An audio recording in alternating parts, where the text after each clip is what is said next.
안녕하세요. 캡스톤 프로젝트 실무자입니다. 오늘은 정말로 간만에 실무적인 이야기를 해볼 거예요. 아마 많은 분들이 파워포인트를 제안서나 회사 소개서, 보고서 이런 용도로 많이 사용하실 거예요. 그런데 뭐 실제로 파워포인트나 키노트 같은 이런 프레젠테이션 툴들은 내가 청중에게 발표를 하는 보조적인 수단으로 사용을 하게 됩니다.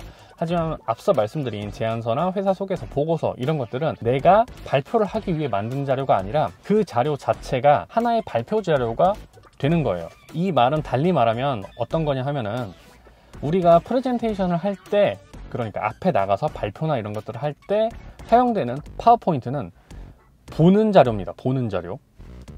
그런데 제안서나 회사 소개서, 보고서 이런 것들은 근본적으로 달라요. 뭐가 다르냐? 보는 게 아니라 읽는 자료입니다. 따라서 읽는 문서, 읽는 자료이기 때문에 단어나 언어, 문장 표현 이런 것들을 굉장히 디테일하게 잡아주는 게 도움이 돼요. 사내에서 돌아다니는 이런 객관적인 보고서나 문서 같은 경우에는 굳이 그럴 필요는 없지만 외부적으로 돌려서 보는 회사 소개서나 타 업체에게 제안을 하는 제안서 이런 것들은 앞서 말씀드린 단어, 문장, 표현 이런 것들을 디테일하게 잡아줄 필요가 있습니다. 그래서 오늘은 많은 분들이 파워포인트나 키노트 같은 이런 프레젠테이션 툴로 보고서나 회사 소개서 이런 것들을 작업을 하실 때 도움이 될 만한 아주 사소한 하지만 굉장히 중요한 내용, 바로 단어와 언어의 선택에 대한 내용을 다뤄볼까 합니다. 일단은 지금 제가 외부에 있기 때문에 실내 들어가서 남은 이야기를 마저 해보도록 할게요. 자, 이제 실내로 들어와서 이야기를 마저 해보죠. 앞서서 문장과 단어를 구성을 한다고 했잖아요. 그러면 과연 어떻게 표현을 하고 어떤 단어를 선택하고 어떤 뉘앙스로 문서 안에, 서류 안에 내용을 구성을 해야 할까요? 예를 하나 들어볼게요. 우리 회사는 지난 1년간 불량률이 1% 미만입니다 라고 하는 문장이 있습니다. 이거를 앞서 말씀드린 부정적인 단어나 느낌, 뉘앙스를 전부 다 빼고 글을 바꾼다면 이렇게 바꿔볼 수가 있겠죠. 우리 브랜드는 지난 10년간 완벽한 프로세스를 통해 전체 생산량 중 99% 이상의 완벽함을 자랑합니다. 자, 앞서 말씀드린 문장과 이후에 말씀드린 문장은 사실은 내용은 똑같아요. 불량률 1% 미만이다. 네, 이게 포인트죠. 근데 앞서 말씀드린 이 문장에는 부정적인 단어가 포함되어 있죠. 불량률 1% 이러한 단어들이 포함되어 있습니다. 하지만 이후 문장은 어떤가요?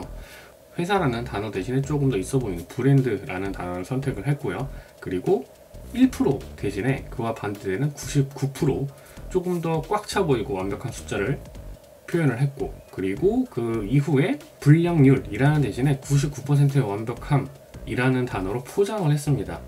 자, 이런 식으로 우리가 제안하고자 하거나 우리의 장점, 자랑을 소개를 할 적에는 부정적인 단어 대신에 최대한 긍정적인 느낌과 뉘앙스를 읽는 사람이 받을 수 있도록 단어나 문장을 구성해 주는 게 좋습니다.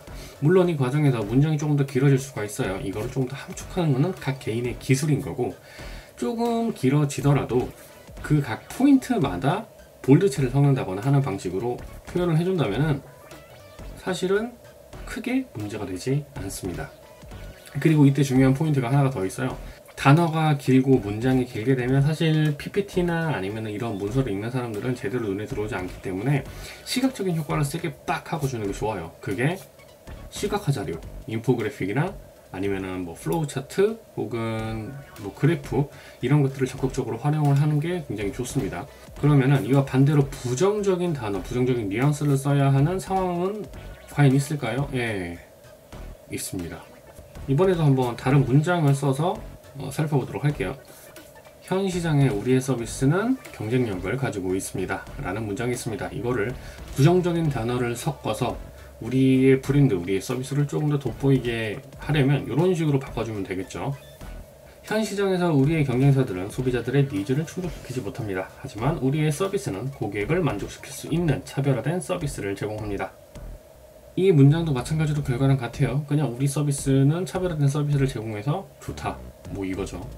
근데 이거를 조금 더 길게 그럴싸해 보이게 포장을 했어요. 대신에 경쟁사, 시장 상황, 이 문장에 대한 객관성을 부여를 했고, 그 다음에 부정적인 단어로 경쟁사들의 서비스를 조금 깎아내렸고, 그리고 우리의 서비스가 좀 더 차별화됐다는 걸 통해서 좀 더 올려놨죠. 자, 이런 식으로 읽는 사람이, 이 문서를 읽는 사람이 조금 더 우리의 서비스에 대해서 호의적이고 긍정적으로 생각할 수 있도록 우리와 다른 서비스, 경쟁사의 서비스를 조금 더 밑으로 깔아 내려볼 수 있는 이러한 문장들로 구성을 해준 겁니다.